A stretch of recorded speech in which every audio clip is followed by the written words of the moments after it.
I battled through alcohol and drug addiction for 10 years, and the lessons that I learned along the way have undoubtedly been the lessons that have fast-tracked my business and my personal growth more than I could ever explain to you. In this video, I'm going to share with you 5 secrets that I learned throughout my recovery journey that not only made me a better human in general, but have somehow actually made me a lot more money too. P.S. I'm not a recovery expert. I'm not saying you need to be an addict to be successful. That would just be ridiculous, okay? I just had to make that clear. Point number 5 is the single most important thing that I've ever learned in my life that makes me a lot more money, but we aren't there yet.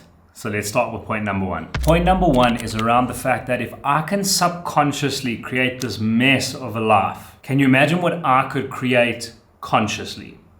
Let me explain. I know this is going to sound a bit weird, but when I was in active addiction, yes, I was lying and I was behaving badly, but my life wasn't that bad. I never missed a day of work.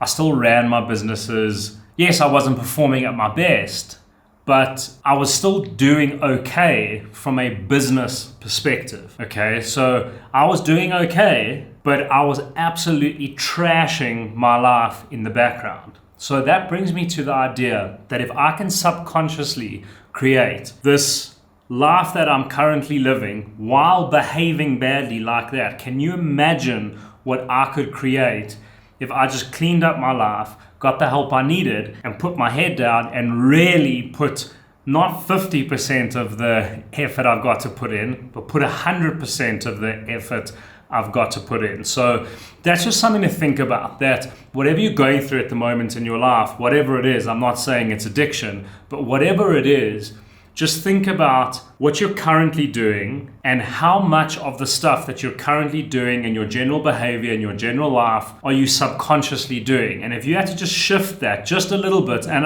I'm not a spiritual guy, but if you just have to shift that a little bit and put more effort into the things that you really want to achieve, I can almost guarantee you that that will result in far more success than anything else you could ever do. Point number 2 is around, it's no one else's job to understand, it's your job. Now, where that comes from is a place of, when I was in addiction, I always used to turn around and blame other people and say that you don't understand and you don't understand what it's like, and you've got your things that you battle with. This is just the thing that I battle with, and you constantly shift the blame. Okay, but when I learned throughout this process that I am the one to blame and there's no one else to blame, that transferred pretty well into my business life as well, because you realize that as a business owner, the buck stops with you. Whether you have staff doing other tasks or jobs or whatever it is,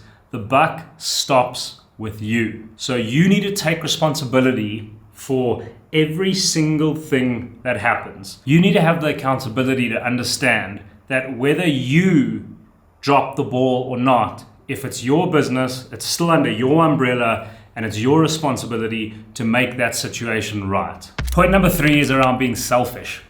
Okay, now, as an addict, you're pretty selfish, but as a business owner, sometimes you need to be selfish with your own time as well. What I mean by that is you'll find yourself in situations where you actually need to say no to certain things. Someone might invite you out somewhere. Someone might ask you to do something. Whatever it is, you need to understand that there are going to be times in this journey of creating the business that you so want to create that you're going to have to be selfish with your time, because you only have so much time. So you're going to have to turn around to certain people and say, no, sorry, I can't do that. I'm not free for that meeting.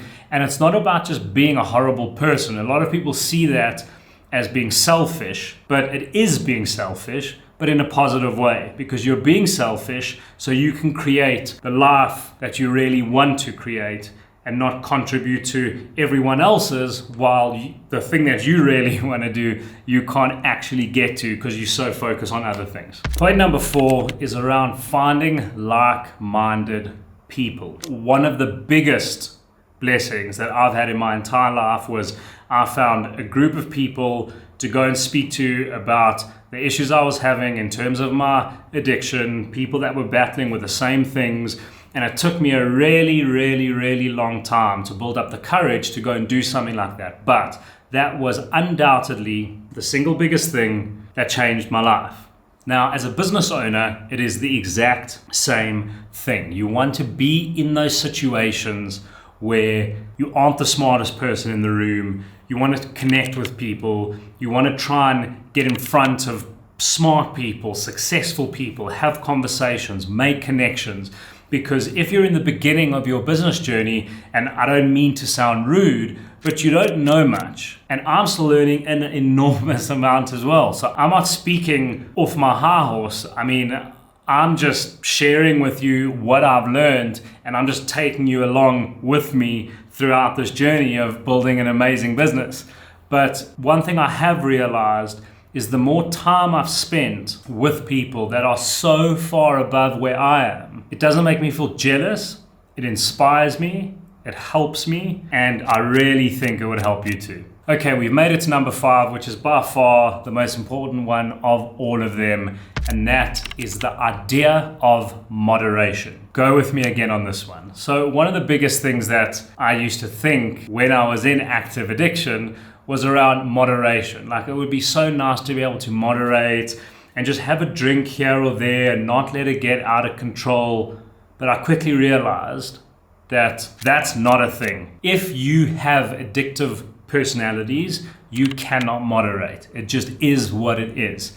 But what I learned throughout of that process was that business is the exact same thing. You can't be half in or half out. And I've made that mistake over and over and over again. And it was pretty crazy because I used to use that as an excuse as to why some things didn't work. So for example, I would pursue an opportunity, I would give it 70% of my effort because I was actually scared of what success would look like. And I was scared as to what my life would look like if I was successful, because it just felt really foreign to me. So I would put 70% in, then it wouldn't work. And then it would be easy for me to turn around and go, well, I put 70% in, so that's why it didn't work. Now, the more I think about that, the more I think how crazy that is. But it's the truth, and well, at least it's my truth. So something I've realized is that you can't go half in, half out, and that's something that I heard the other day, and it really has stuck with me. The idea around you can have everything, you just can't have everything all at once. And how it was explained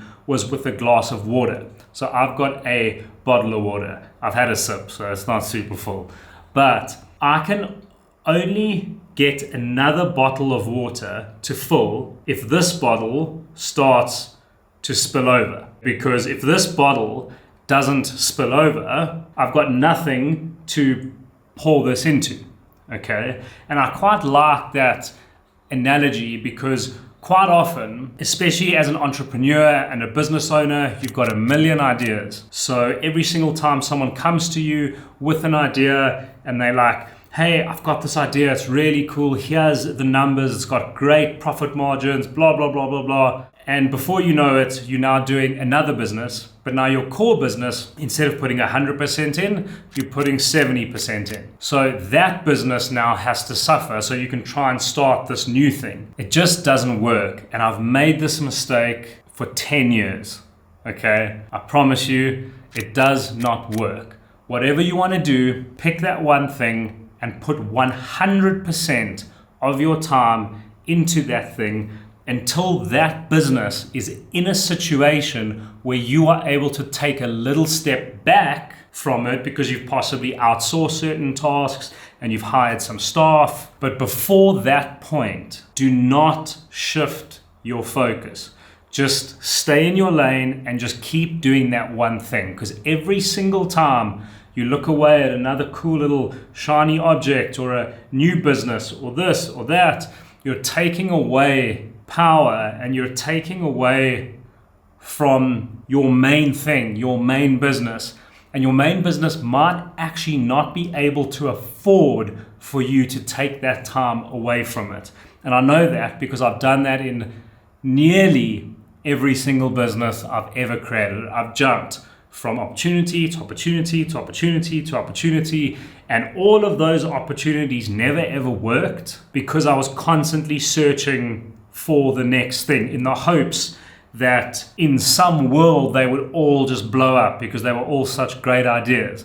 The truth is they were all great ideas. I just didn't put in the effort that any of those ideas actually required to be successful. So I hope you got some value from that. A pretty vulnerable video for me to share, but I feel like it's quite an important one because even though going through addiction was an unbelievably hard thing, it's gifted me a perspective of life that I would have never had before. Some people may see addiction as a really bad thing and you're a bad person, but you're not a bad person. You're just someone who's battling and struggling and you don't know how to deal with that, so you're finding external things to help you deal or cope with that problem or issue or whatever it is that you're battling with. But what I have found is the lessons that I've learned throughout that process have transferred into my business life more than I could